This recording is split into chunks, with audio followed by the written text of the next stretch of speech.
Hello बच्चों, मैं शैलेश विश्वकर्मा और आज हम लोग सीखने वाले हैं कूलाम के नियम से संबंधित कुछ बहुत अच्छे न्यूमेरिकल्स।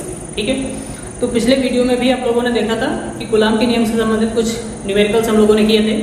आज हम लोग जो न्यूमेरिकल्स करने वाले हैं वो कुछ अलग टाइप के न्यूमेरिकल्स हैं। और कैसे हैं देखिए, इसमें हम लोगों को आज की वीडियो में दो टाइप के न्यूमेरिकल्स हम लोग सीखेंगे। पहला है कि अगर हम कोई दो आवेशों का एक निकाय ले लें, वो दोनों आवेश समान प्रकृति के भी हो सकते हैं, मतलब प्लस प्लस भी हो सकते हैं या प्लस माइनस भी हो सकते हैं। तो अगर दो आवेश हैं, उन दोनों आवेशों को मिलाने वाली रेखा के किस बिंदु पर तीसरे आवेश को रखा जाए कि वह आवेश संतुलन में हो जाए। ठीक है, तो एक टाइप का न्यूमेरिकल तो ऐसा हो गया कि दोनों आवेशों को मिलाने वाली रेखा के किस बिंदु पर तीसरा आवेश रखें कि वो जो आवेश आपने रखा तीसरा वाला वो संतुलन में रहे। ठीक है, दूसरा टाइप का न्यूमेरिकल पढ़ेंगे कि अगर हमने तीसरे आवेश को रख दिया तो उस तीसरे आवेश का मान क्या होना चाहिए। ठीक है, उस तीसरे आवेश का मान क्या होना चाहिए या उसका नेचर प्लस होना चाहिए या माइनस होना चाहिए, जिससे कि ये पूरे तीन आवेशों का जो निकाय बन गया वो संतुलन में रहे। ठीक है, तो पहला किसको संतुलन में रखना है, तीसरे आवेश को संतुलन में रखना है। और जो दूसरे टाइप के न्यूमेरिकल है उसमें आपको पूरे निकाय को संतुलन में रखना है। ठीक है, तो चलिए शुरू करते हैं पहले टाइप का न्यूमेरिकल, जिसमें हम लोग तीसरे आवेश को रखेंगे और उस तीसरे आवेश को संतुलन में हमको रखना है। ठीक है, तो अब देखिए, कोई भी आवेश संतुलन में कब होगा, जब उस पर परिणामी बल शून्य होगा। ठीक है, तभी वो संतुलन में हो सकता है। तो चलिए पहली कंडीशन हम लोग देखते हैं, केस फर्स्ट। पहली कंडीशन देखिए, पहली कंडीशन में हम लोगों ने मान लिया कि दो आवेश हैं और दोनों प्लस प्लस वाले हैं। मान लेते हैं एक प्लस क्यू है और एक प्लस 4q है। ठीक है, आप समान भी ले सकते हो। तो इन दोनों को मिलाने वाली रेखा के किस बिंदु पर, ये जो इन दोनों को मिलाने वाली रेखा है, इस रेखा के किस बिंदु पर हम तीसरे आवेश को रखें। तीसरा आवेश हमने कैपिटल Q मान लिया।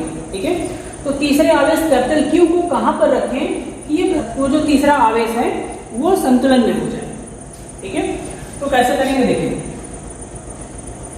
मान लेते हैं आपने यहां पर रख दिया कैपिटल Q आवेश को, यहां पर रखा, ये A बिंदु मान लिया, ये B और ये C हो गया।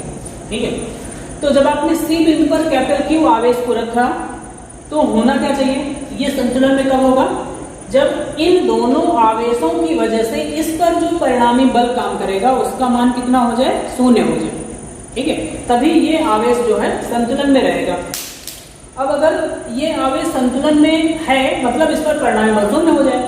तो अब जरा ये आवेश और इस आवेश, इन दोनों आवेशों की वजह से इस पर परिणामी बल शून्य होगा या नहीं होगा, ये हम लोगों को चेक करना है। ठीक है, कैसे देखें, अगर हम इसको देखें तो ये भी प्लस है और ये भी प्लस है, दोनों क्या करेंगे, दोनों में प्रतिकर्षण बल लगेगा। तो इस आवेश की वजह से ये वाला आवेश इधर भागेगा।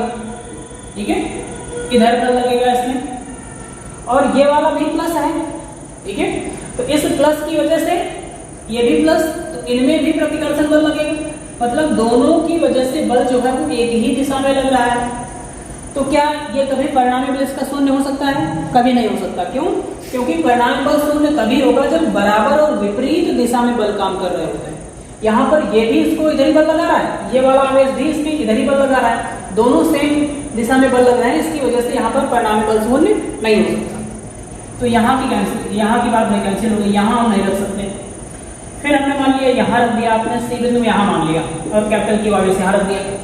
अब देखें जरा, इस ये वाला जो प्लस है और ये भी प्लस है, दोनों में प्रतिकर्षण बल लगेगा तो ये दूर भागेगा इधर, इसकी वजह से भी इसमें प्रतिकर्षण बल लगेगा तब ये दूर भागेगा।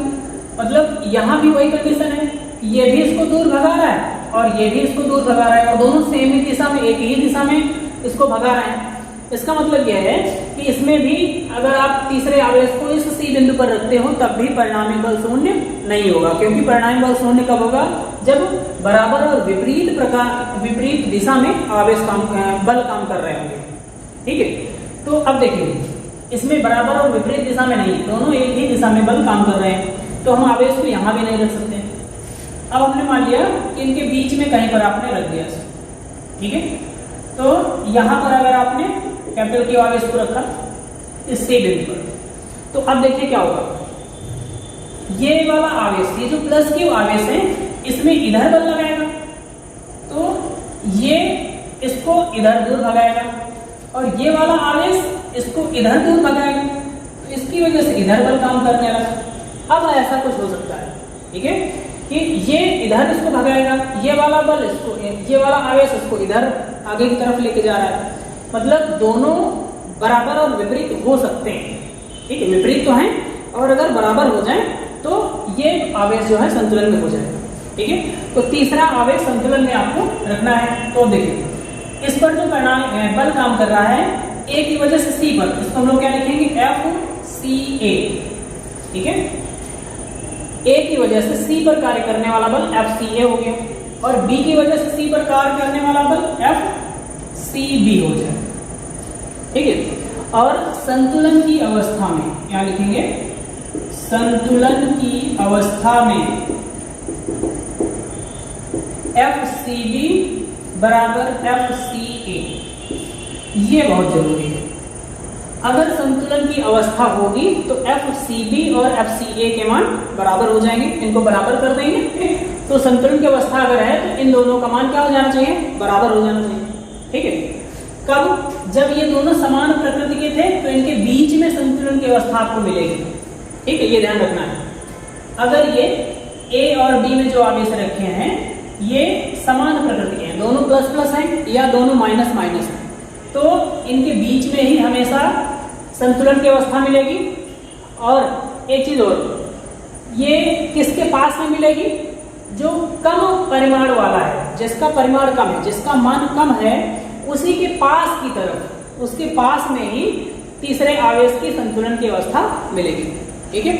और कैसे निकालेंगे ये अभी हम क्वेश्चंस करेंगे तो आपको पता चल जाएगा, ठीक है। चलिए केस सेकंड, दूसरी कंडीशन हम लोग देखते हैं कि अगर ये दोनों आवेश विपरीत प्रकृति के होते हैं, मतलब एक आवेश ये है, ए बिंदु पर रखा हुआ है, इसको आपने प्लस क्यू मान लिया, और आवेश दूसरा है बी बिंदु पर रखा है, इसको आपने -4 क्यू मान लिया, ठीक है। अब अगर ये विपरीत प्रकृति के आवेश हैं तो अब इन दोनों को मिलाने वाली रेखा के किस बिंदु पर तीसरे आवेश को रखा जाए कि वह आवेश संतुलन में रहे, ठीक है। तो उसके लिए क्या करेंगे, देखिए फिर से वही कंडीशन, अगर हम बीच में मान लेते हैं, यहाँ देखो मान लिया आपने कैपिटल क्यू आवेश बीच में रखा, तो ये वाला आवेश इसको दूर भगाएगा, मतलब इसमें प्रतिकर्षण बल लगेगा, ठीक है। अगर ये प्लस है तो इसमें प्रतिकर्षण बल लगेगा, मतलब इस आवेश की वजह से इधर बल लगेगा इस पे, ठीक। अब देखिए ये जो -4 क्यू आवेश है, ये ऋण आवेश, ये धन आवेश, दोनों में आकर्षण बल लगेगा, और अगर आकर्षण बल लगेगा तो क्या हो गया, हमेशा आकर्षण बल की वजह से क्या होगा, ये वाला आवेश इसको अपनी तरफ खींचेगा, मतलब इसी दिशा में बल लगेगा, ठीक है। ये इसमें प्रतिकर्षण बल लगा रहा है तो ये दूर भागेगा, ये इसको आकर्षण बल से अपनी तरफ आकर्षित कर रहा है तो ये भी गति लगेगा, मतलब दोनों एक ही दिशा में लग गए। तो अगर एक ही दिशा में लगेगी तब तो जीरो होने का कोई सवाल ही नहीं, जीरो नहीं हो सकता, ठीक है। मतलब हम इस तीसरे आवेश को इसके बीच में नहीं रख सकते हैं, ठीक। तो अब हम बाहर रखें, ठीक है, बाहर कहाँ रखेंगे, यहाँ पर रख के देखते हैं। तो अगर हमने कैपिटल क्यू आवेश को यहाँ रखा तो यहाँ रखेंगे तो क्या हो जाएगा, इसकी वजह से इसमें प्रतिकर्षण बल इधर हो गया, इसकी वजह से इस पर आकर्षण बल तो इधर हो गया। अब ये देखो विपरीत दिशा में बल काम करने लगे दोनों आवेशों की वजह से, तो फिर ऐसा हो सकता है कि इसमें बल शून्य हो जाए, ठीक है। अब जरा यहां भी रख के देख लेते हैं, अगर हमने इसमें रख दिया कैपिटल क्यू आवेश तो क्या हो गया, जब आप कैपिटल क्यू आवेश यहां रखोगे तो इसकी वजह से प्रतिकर्षण बल इधर, और ये वाला आवेश अपनी तरफ इसको खींचे, आकर्षण बल लगेगा, इधर हो गया। तो अब इधर भी विपरीत दिशा में है, इधर भी विपरीत दिशा में है, तो फिर अब कहाँ हम माने कि किधर रखना है आपको आवेश, ठीक है। तीसरे आवेश को आप यहाँ रखोगे, बी के पास में रखोगे या ए के पास में रखोगे, ठीक है। तो तीसरे आवेश को रखना कहाँ है आपको, ये ध्यान रखना है। तीसरा आवेश कहाँ रखेंगे, जहां पर परिमाण, जिस भी आवेश का परिमाण कम है, उस आवेश के पास में आप तीसरे आवेश को रखेंगे, तब यह आवेश संतुलन में होगा। उसका कारण क्या है, देखिए कारण क्या होता है कि बल का मान F बराबर 1/4 pi epsilon not Q1 Q2 upon R² होता है। मतलब जिससे दूरी ज्यादा होगी, मतलब R का मान अगर ज्यादा है तो उसकी वजह से बल कम काम करेगा। ठीक है, तो अब देखिए अगर आपने यहां पर ये आवेश रखा तो ये आवेश पहले ही छोटा है, दूरी बढ़ गई, मतलब इसकी वजह से जो बल का मान है वो पूरी तरीके से और कम हो गया। भाई आवेश भी छोटा और दूरी भी बहुत ज्यादा है, तो ये उतना ज्यादा प्रतिकर्षण बल इसमें नहीं लगा पाएगा। इसको देखें जरा, ये पास में भी है और ये आवेश का परिमाण भी ज्यादा है, तो क्या होगा, ये अपनी तरफ बहुत ज्यादा बल लगाएगा, तो ये इधर आ जाएगा।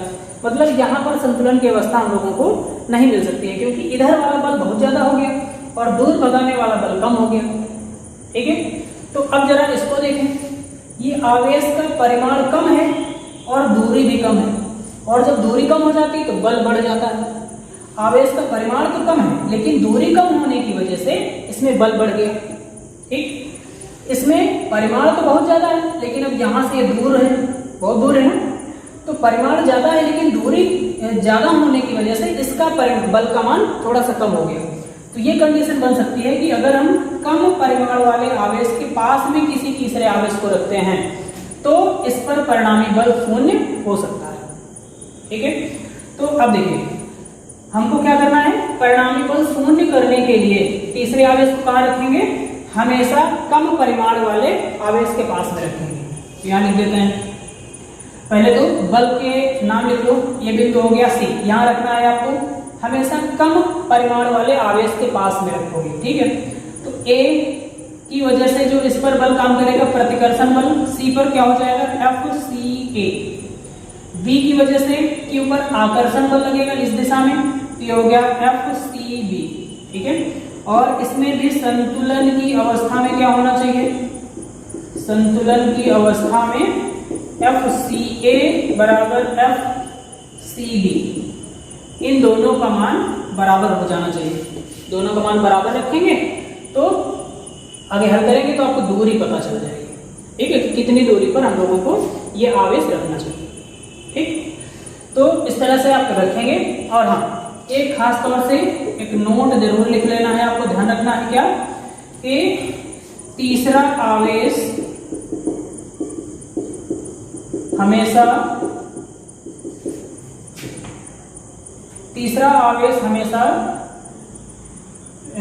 छोटे परिमाण वाले आवेश के पास रखेंगे। छोटे परिमाण वाले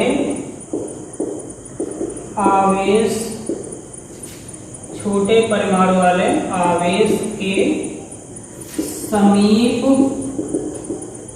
रखना है। तीसरा आवेश हमेशा छोटे परिमाण वाले आवेश के समीप रखना है।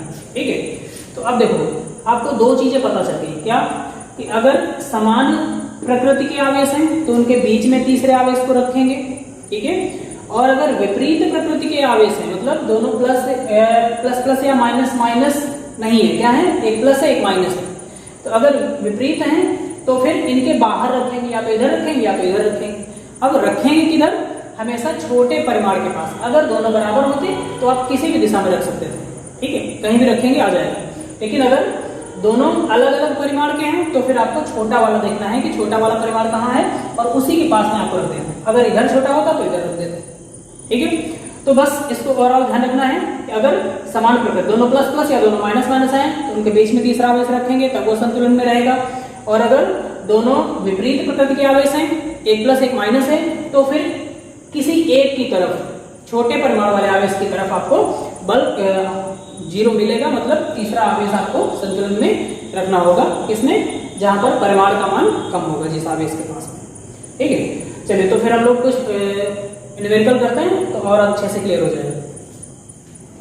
चलिए, तो तीसरे आवेश के संतुलन की अवस्था का ये पहला क्वेश्चन है।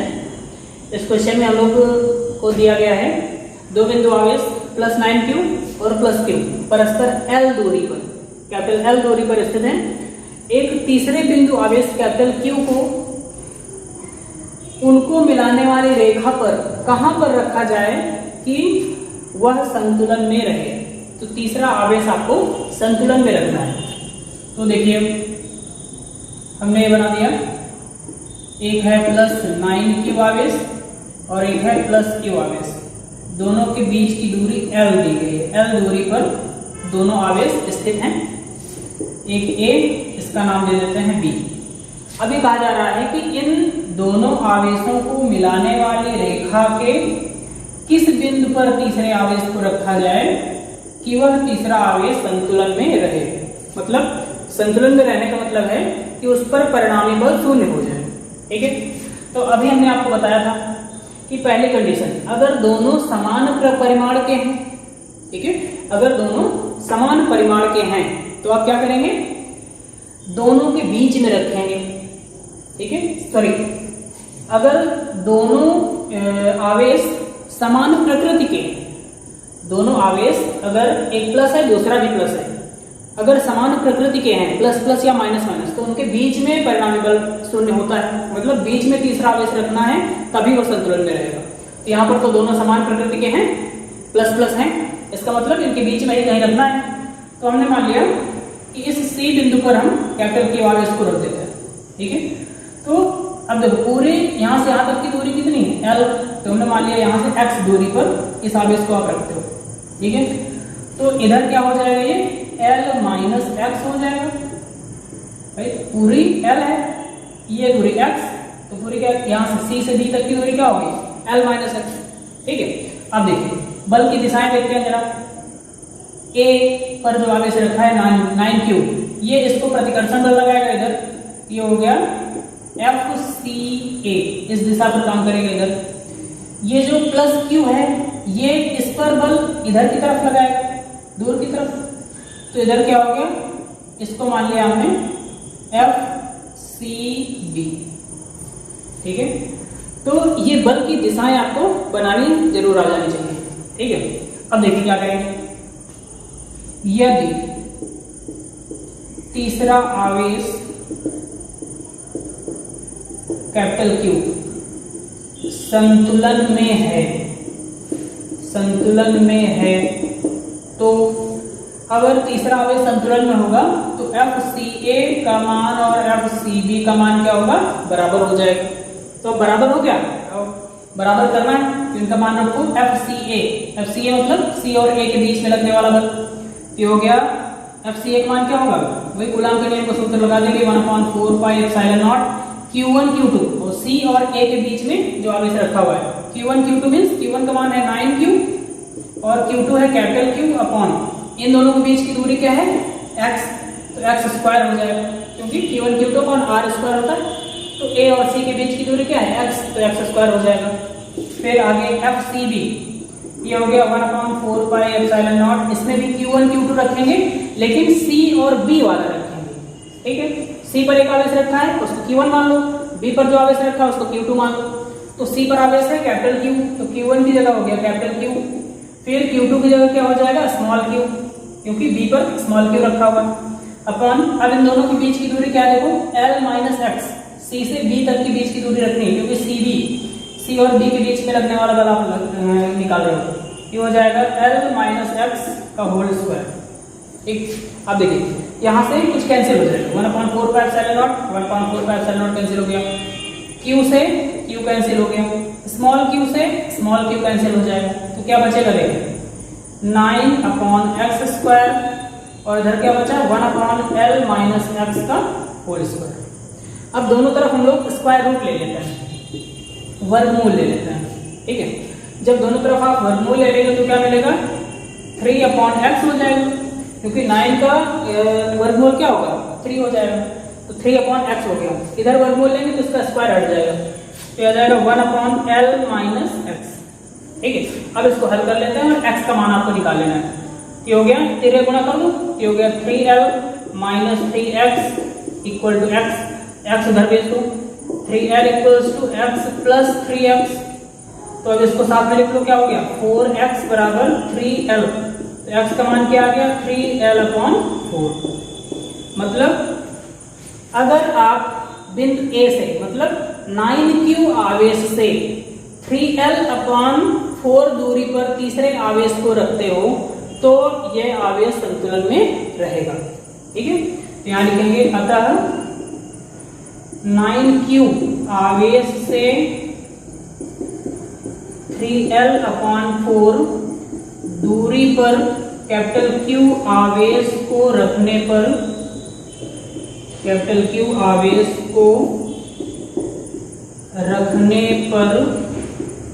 वह संतुलन में रहेगा।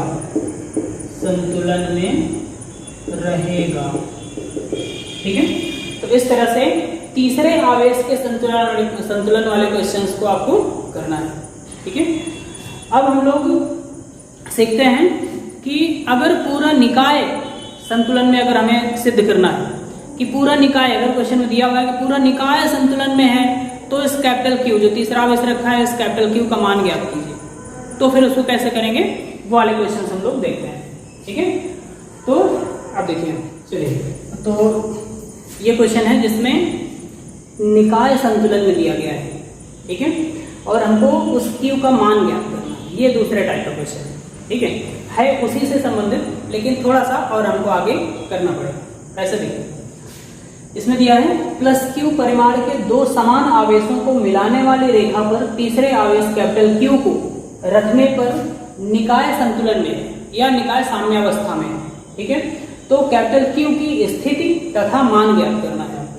ठीक है, तो कैसे करेंगे देखिए, इसमें पहले तो वहीं से स्टार्ट करेंगे। इसमें यह दिया है कि तीसरे आवेश को रखने पर निकाय संतुलन में है, लेकिन ये नहीं बताया है कि तीसरे आवेश को कहाँ रखा गया है। तो हम लोगों को पहले निकालना पड़ेगा कि तीसरा आवेश रखा कहाँ है। चलिए, तो हम लोग निकालते हैं। समान परिमाण वाले हैं आवेश, तो ये +Q है, ये भी +Q है। तो हमने आपको बताया कि अगर दोनों प्लस प्लस या दोनों माइनस माइनस होते हैं तो तीसरा आवेश आपको इनके बीच में रखना होता है। तो A B ये हो गया, और तीसरे आवेश को यहाँ रख दो C को। ठीक है, और इन दोनों के बीच की दूरी मान लेते हैं R। ठीक है, R दूरी पर ये दोनों आवेश रखे थे, मान लिया हमने। तो यहाँ आपको कैपिटल Q आवेश रख देना है। हमको नहीं मालूम कि कहाँ रखना है इसको, तीसरे आवेश को कहाँ पर रखेंगे। तो हमने मान लिया कि यहाँ से ये x दूरी पर रखेंगे, तो ये दूरी क्या हो जाएगी, R - x हो जाएगी। ठीक है, तो हमें इस x का मान पहले निकालना है। तो पहली कंडीशन क्या होगी, यदि तीसरा निकाय संतुलन में है, तीसरा आवेश, यदि तीसरा आवेश संतुलन में है, तो अगर तीसरा आवेश संतुलन में है तो इस तीसरे आवेश पर परिणामी बल क्या होगा, 0 होगा। तो निकाय तभी संतुलन में होगा जब तीसरा आवेश भी संतुलन में होगा। ठीक है, तो अब देखिए इसको, इसमें देखिए FCA = FCB, दोनों आवेशों की वजह से इस पर परिणामी बल क्या हो जाना चाहिए, बराबर हो जाना चाहिए और विपरीत दिशा में हो जाना चाहिए। तो देखो B और A, तो B और C, इन दोनों के बीच में प्रतिकर्षण बल लगेगा। तो B इसको दूर भगाएगा, मतलब इधर इस पर बल लगेगा, और A इस पे इधर बल लगाएगा, तो ये इधर हो गया। ठीक है, तो अगर ये प्लस है तो अभी हम लोग देखेंगे कि प्लस लेना है या माइनस लेना है। ठीक है, अभी हम लोग ऐसे नॉर्मली करते चले जा रहे हैं। तो C और A के बीच में आपको बल निकालना है। C और A के बीच की बल निकालने के लिए क्या करेंगे, 1/4πε0। अब C और A इनके बीच में Q1 Q2 मान लो किसी एक को, तो मान लिया हमने स्मॉल q था Q1 और कैपिटल Q था Q2। तो small q into capital Q upon इन दोनों के बीच की दूरी ये हो गई x² बराबर। फिर से FCB, C और B के बीच कार्य करने वाला बल 1/4πε0 स्मॉल q, इसको कैपिटल Q ले लो, capital Q into small q upon, अब इन दोनों के बीच की दूरी थी R - x का होल स्क्वायर। तो अब देखो इसको आगे हम कर लेते हैं, 1/4πε0 से 1/4πε0 कैंसिल हो गया, Q ये पूरा कैंसिल हो गया, यह जाएगा 1/x² = 1/R - x का होल स्क्वायर। ठीक है, तो अब क्या आ गया देखो, अब दोनों तरफ वर्गमूल फिर से ले लो, तो ये आ जाएगा 1/x = 1/R - x। तो अब ये तेरे गुणा कर दो इनमें, R - x = x, तो इसको उधर भेज दो, ये हो जाएगा R = 2x, मतलब x का मान क्या आ गया, R/2। ठीक है, मतलब तीसरा आवेश कहाँ रखा हुआ है, ए से r/2 दूरी पर, मतलब दोनों के मध्य बिंदु पर रखा हुआ है। ये तो मतलब है ना, r/2 का मतलब क्या है कि आधी दूरी पर, यहाँ से r/2 दूरी पर है। ठीक है, तो अब r/2 दूरी पर रखा है, मतलब तीसरा आवेश कहाँ रखा गया है, तीसरा आवेश उन दोनों आवेशों के मध्य बिंदु पर रखा है, मध्य बिंदु पर रखा है। ठीक है, अब तीसरा आवेश आपने इन दोनों आवेशों के मध्य बिंदु पर रख दिया। ठीक है, तो अब निकाय की संतुलन की अवस्था देखनी है। अब क्या करना है, निकाय की संतुलन की अवस्था, निकाय की संतुलन की अवस्था। ठीक है, तो अब देखिए निकाय के संतुलन की अवस्था में क्या होगा, मान लेते हैं, फिर वही फिगर एक बार बना लेते हैं, प्लस क्यू, इन दोनों के बीच की दूरी थी r, और यहां से इधर भी प्लस क्यू, ये बिंदु A, ये बिंदु B, और यहाँ मध्य बिंदु पर बिंदु C कैपिटल Q आवेश रखा है, ये दूरी r/2 क्योंकि हम लोगों ने अभी निकाली, और ये भी r/2।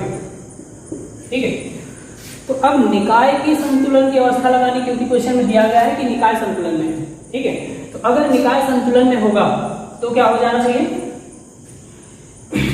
किसी एक पर, ए बिंदु पर या बी बिंदु पर जो भी आवेश रखा है उस आवेश पर परिणामी बल शून्य करना है। ठीक है, अब कैसे करेंगे देखिए, जैसे ये तीसरा आवेश संतुलन में था, तीसरा आवेश संतुलन पर था, मतलब क्या है कि इन दोनों आवेशों की वजह से जो बल काम कर रहा था उन दोनों को इक्वल कर दिया था, आपने बराबर कर दिया था। ठीक है, इसकी वजह से इस पर बल, इसकी वजह से इस पर बल, दोनों को बराबर कर दिया, विपरीत दिशा में कर दिया, बस, तो आपको ये वाले संतुलन की अवस्था पता चल गई। इसी तरीके से वही संतुलन की अवस्था ही करना है, लेकिन जो ओरिजिनल आवेश दिए थे, पहले से आवेश दिए हुए थे, ए और बी में से किसी भी एक आवेश पर परिणामी बल आपको शून्य निकालना है। ठीक है, तो कैसे देखें, अब सी की वजह से ए पर बल किधर लगेगा, देखो सी की वजह से ए पर बल, मान लो अगर ये क्यू, कैपिटल क्यू जो है प्लस का होता, ठीक है, तो कैपिटल क्यू प्लस का है तो ये भी इधर बल लगाएगा, और बी आवेश ये पहले से प्लस का दिया हुआ है तो ये भी इधर ही बल लगाएगा, दोनों समान दिशा में हो जाएंगे, तो परिणामी बल शून्य हो नहीं सकता। इसका मतलब क्या है कि अगर हम सी पर जो आवेश रखा हुआ है इसको माइनस मान लें, ठीक है, अगर हम इसको माइनस क्यू मान लेते हैं तभी इन दोनों के बीच में आकर्षण बल और इन दोनों के बीच में प्रतिकर्षण बल लगेगा, जिसकी वजह से इस पर परिणामी बल शून्य हो जाएगा। ठीक है, तो निकाय के संतुलन की अवस्था में ऐसा लिखेंगे, बिंदु ए अथवा बी पर रखे आवेश पर परिणामी बल शून्य होता है। परिणामी बल क्या होता है, शून्य होता है। और अगर परिणामी बल शून्य होता है इसका मतलब क्या है कि अन्य दोनों आवेशों की वजह से जो बल काम कर रहा है वो बराबर और विपरीत दिशा में होना चाहिए। तो यहां लिख देंगे, अतः ए पर सी की वजह से बल वो एफ ए सी होगा, ठीक है, और ए पर बी की वजह से बल एफ ए बी होगा। ए पर बी की वजह से बल एफ ए बी और ए पर सी की वजह से बल एफ ए सी, इन दोनों का मान बराबर हो जाना चाहिए। ठीक है, तो अब ये कंडीशन हम लोग लगाएंगे और हमें कैपिटल क्यू का मान पता चल जाएगा कि क्या हो जाना चाहिए। ठीक है, कैसे देखें, अब देखो एफ ए सी, ए और सी के बीच लगने वाला बल फार्मूला क्या हो जाएगा, यहाँ हम लिख देते हैं, एफ ए सी बराबर एफ ए बी, इन दोनों को बराबर करना है। तो ए सी इसके बीच में हल करने वाला बल 1/4 पाई एप्सिलॉन नॉट, इधर क्या हो जाएगा देखो, Q1 Q2, ये हो गया small q into capital Q upon इन दोनों के बीच की दूरी है r/2, ये हो जाएगा r/2 का होल स्क्वायर बराबर a और b के बीच में बल ये हो गया 1/4 पाई एप्सिलॉन नॉट। अब a और b दोनों q है, स्मॉल q, ये हो गया small q into small q upon इन दोनों के बीच की दूरी थी a और b की r, ये हो जाएगा r²। ठीक है, अब 1/4 पाई एप्सिलॉन नॉट से 1/4 पाई एप्सिलॉन नॉट कैंसिल कर देंगे, स्मॉल q से स्मॉल q कैंसिल हो गया, ठीक है। तो अब देखो क्या बचा, ये r/2 का होल स्क्वायर है, इसको स्क्वायर करके ऊपर करेंगे क्या हो जाएगा 4q अपॉन r स्क्वायर बराबर इधर क्या हो गया small q upon r square, तो r स्क्वायर से r स्क्वायर कैंसिल हो गया, तो आ गया 4 कैपिटल Q बराबर स्मॉल q, तो कैपिटल Q का मान क्या हो गया स्मॉल q अपॉन 4 आ जाएगा। ठीक है, कैपिटल Q का मान क्या होगा स्मॉल q अपॉन 4, लेकिन ये बराबर कब होंगे जब इसका चिन्ह क्या होगा ऋणात्मक होगा, मतलब इस कैपिटल Q का मान जो है ये कैसा आना चाहिए माइनस का आना चाहिए। ठीक है, तो यहां लिखेंगे अतः निकाय के संतुलन की अवस्था में कैपिटल Q ऋणात्मक होना चाहिए, ऋणात्मक, और मान कितना Q/4, कैपिटल Q का मान ऋणात्मक और Q/4 होना चाहिए, तभी यह पूरा निकाय संतुलन में रहेगा। ठीक है, तो इस तरह के जो निकाय की संतुलन की अवस्था में क्वेश्चंस दिए होते हैं उसमें हम लोग क्या करते हैं पहले वैसा ही करेंगे, पहले तीसरे आवेश को संतुलन में मान करके r या x दूरी निकाल लेंगे, पहले कितनी दूरी पर तीसरा आवेश रखा गया है, फिर इसके बाद किसी एक आवेश पर जो पहले से आवेश रखे हैं उन किसी एक आवेश पर परिणामी बल आपको शून्य कर देना है, मतलब इन दोनों आवेशों की वजह से जो इस पर बल काम कर रहा है दोनों को बराबर कर देंगे, जब बराबर करेंगे तो कैपिटल Q का मान आ जाएगा, और कैपिटल Q का मान आएगा तो उसमें आपको नेचर पता करने के लिए मतलब प्लस होगा या माइनस होगा कैपिटल Q का मान, उसके लिए आपको एक चीज ध्यान रखनी है कि अगर ये प्लस होता तो ये भी इधर बल लगाता और ये वाला तो प्लस ऑलरेडी है ये, तो ये भी इधर ही बल लगाता, दोनों सेम दिशा में हो जाते, इसीलिए इसके बल को इसके मान को माइनस मिलेंगे, तो ये क्या करेगा अपनी तरफ खींचेगा इसको और ये वाला इसको दूर भगाएगा, तो दोनों विपरीत दिशा में लगेंगे जिसकी वजह से इस पर परिणामी बल शून्य हो जाएगा और तभी ये निकाय संतुलन में रहेगा। ठीक है, तो इस कैपिटल Q का मान निकालने के लिए हम लोग FAC = FAB लगाएंगे और फाइनली कैपिटल Q का मान आ जाएगा, और नेचर यहाँ से आपको पता चल गया कि ये प्लस होगा या माइनस होगा। ठीक है, तो आई थिंक आपको ये समझ में आ गया होगा, और फिर आज के लिए इतना ही रखते हैं, फिर मिलते हैं हम लोग नेक्स्ट वीडियो में। Thank you.